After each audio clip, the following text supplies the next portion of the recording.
Let's proceed on our learning journey to identify causes of incidents and contribute suggestions on corrective and preventive measures to address the possible root causes of incidents. This area will cover causes of incidents, tools for root cause analysis, and corrective preventive actions. Unfortunately, incidents and accidents tend to occur pretty often at work sites. In order to prevent similar incidents in the future, knowing and investigating the causes of incidents is imperative. All incidents should be investigated. This includes both actual injury-related events and even near misses. Near miss reporting and investigation allows you to identify and control hazards before they cause a more serious incident. There are two types of causes for an incident: the immediate ones and the underlying ones. We will begin with immediate and direct causes first.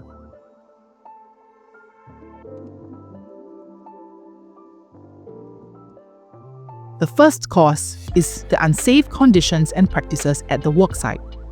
These are directly associated with accidents. Unsafe working conditions or hazards and unsafe working behaviors or human error that exists at the location are part of this. The second cause is possible unsafe equipment involved in the accident. There could have been unsafe machinery present which the user may not have known about, leading to the incident. Another reason is possible unsafe work methods involved in the accident. This is why it's imperative for all workers to take precautionary measures within their working methods. Possible unsafe working materials involved are also a key direct cause of accidents. Essentially, any non-conformance to good, safe work practices qualify as immediate causes. However, sometimes the cause of an accident is not that obvious. This is known as underlying or root causes. These are basically any other reason not directly associated with the accident, but harbor the potential to have caused the accident. If that is not clear enough, here are some examples. Sometimes, a lack of supervisory control or a lapse in control can result in accidents. In fact, even a lack of training of worker and supervisor competency can often result in mishaps. An inadequate or inefficient dissemination of safety information is latently hazardous. All staff members need to be fully aware of all safety procedures at all times. Any weakness in safety and health management systems should be tended to immediately if it's present, because it can develop into a cause of incident. Perhaps there could be hazards that were not previously identified in the risk assessment form, which ended up causing the incident.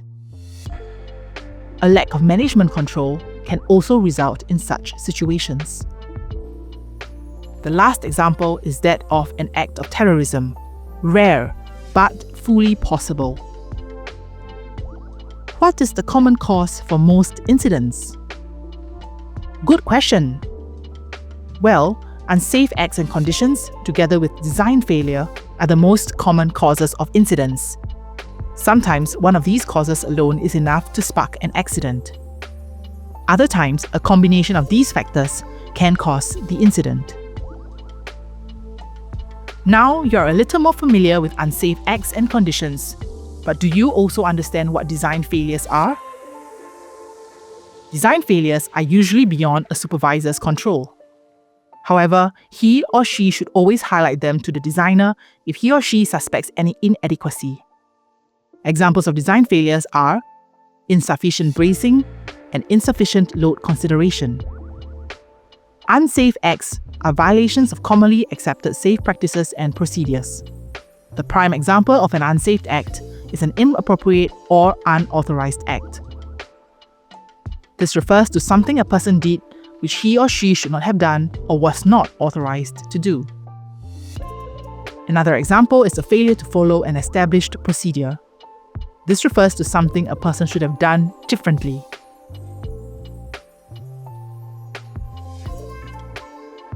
Unsafe conditions are the physical or environmental conditions that directly caused or permitted the occurrence of the incident, such as using and keeping defective or damaged tools or equipment at a location which is highly dangerous. Poor housekeeping holds great latent potential for causing accidents too. The unavailability of personal protective equipment and improper storage of materials are also good examples of unsafe conditions.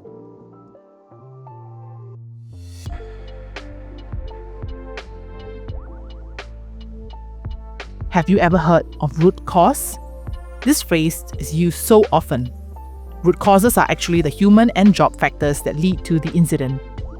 They don't just refer to the reasons that caused the incident. Let's look at human and job factors further.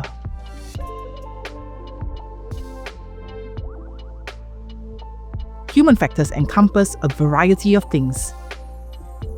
They are all inadequacies in a human being that are often the root causes behind the accident or incident. The first two factors are a lack of knowledge and skill and insufficient physical capability. Another factor is the lack of motivation. Without motivation, it is nearly impossible to get someone to work and fulfill their tasks meticulously. Lack of supervisory control or a lapse in control also results in accidents at times. An example would be a regular worker carrying out a risky or complex job without proper supervision. The last one is a lack of leadership or commitment. This applies for both workers and supervisors. Job factors are more visible as compared to human factors. Some instances of job factors as root causes are inadequate work standards, a lack of documented procedures, and poor design of the work processes. As mentioned just now, design failures such as insufficient bracing or insufficient load consideration are also root causes and fall under the category of job factors. That was quite a handful of information, wasn't it?